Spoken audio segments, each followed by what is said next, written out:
Persistent atypical atrial flutter in the female patient with HCM, 3 times the charm. Proszę dalej.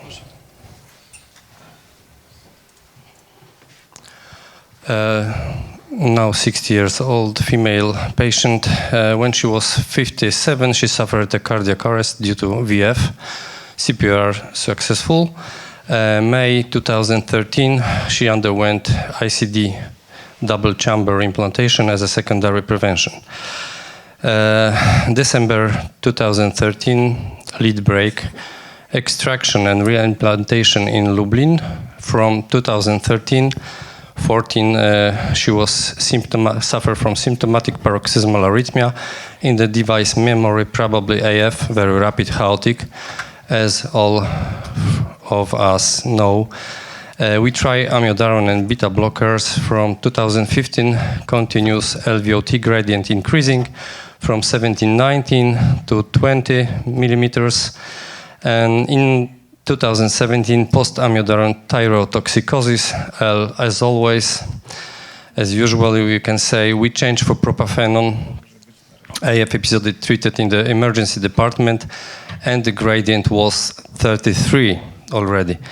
December 2019, ICD replacement due to ARI. October 2012, peak gradient 102 and LA diameter 42. She underwent successful PVI in November 2022. After about 2 years, atypical atrial flutter was recognized in EKG due to, of course, symptomatic. First approach was done on January 2024 with use CARTO-3 system and high-density mapping Pentary catheter. After collecting points, CARTO-coherent protocol was used. The arrhythmia was like this in the intracardiac leads. As you may see, the potentials on the CS catheter, the propagation was quite straight. We assume this is a left-sided arrhythmia because of increasing of left ventricle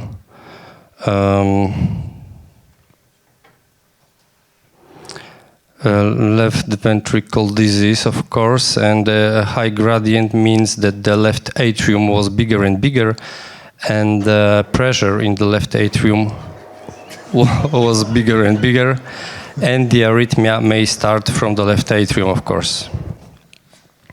The cycle length was 240. We all know you. Możemy ściemnić światełko? Szkoda, bo one są esencją. I like colors. To jest pilota.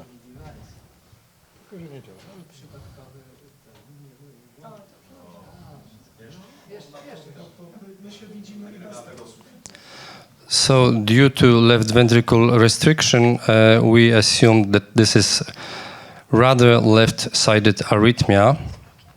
And we did a CARTO-coherent map. Can we move the movie? The CARTO-coherent shows us the propagation just around the left veins, maybe some beneath the left atrium auriculum appendage. And I assume that this is the isthmus of the flutter. As you may see, slow conduction just beneath the appendage. And I did some line. It was Smart Touch catheter. So I've done 400 ablation index point by point, and in some points 450. Can you move it?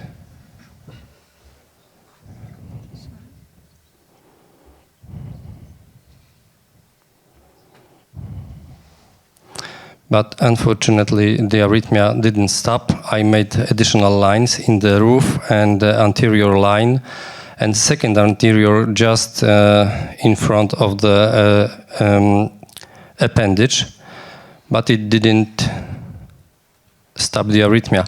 I just have prolonged the cycle from 240 up to 272. And due to time, prolonged time of the procedure and state of the patient, I cardioverted her. And we had, of course, sinus, but not so long, because just 8 weeks. It lasts 8 weeks. And after 1 week later, she had again atrial flutter. I decided on May 2024 to do another approach. This time I first mapped the right atrium, of course, using the HD catheter. It was also, as I remember, Pentaray, but I didn't register the whole cycle. So I prepared to transseptal puncture, of course, under X-ray, and the procedure was complicated by pericardial tamponade caused by puncture of the ascending aorta, and the arrhythmia was well. And this is a CT scan. This is a sagittal projection. This is the point of puncture in frontal, the point of puncture, the ascending aorta, and in transversal here. After stabilizing, the cause was, of course, continuous problem in left atrium. High gradient just pushed out the interatrial septum, so my needle was sliding just in front of the aorta, and that's why I punctured it. So, as I said you before, arrhythmia was well resistant for all drugs. In control EKG, AHR was 150 beats per minute.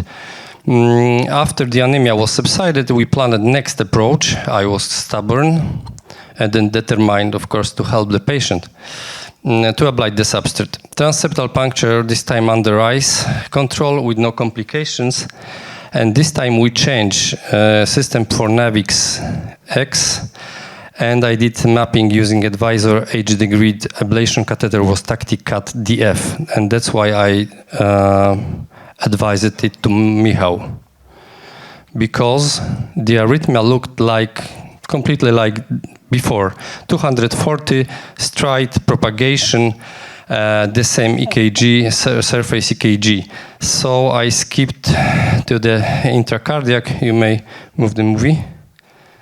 Okay. H degree using OT near field protocol showed us a propagation map, and clearly quite different way of arrhythmia, because the isthmus showed at the anterior wall, just between right superior pulmonary vein and mitral annulus. As you may see here, all colors gather in this place. Okay, another movie. This is propagation map, and you may clearly see the isthmus just in the place of the line I did before on Carto. Why didn't I success that time? I don't know. Okay, next picture. During ablation point, I succeed. No. You can see this is the same line. I succeed, the sinus came back, and the patient is in sinus to this day. This procedure was done on July, at the beginning of the July this year, of course. And the arrhythmia stopped in the intracardiac like this. And this is her EKG nowadays. And this is 2 Holters monitoring EKG I did. No sign of arrhythmia, she's very well. And the Death Star was dead. Thank you very much.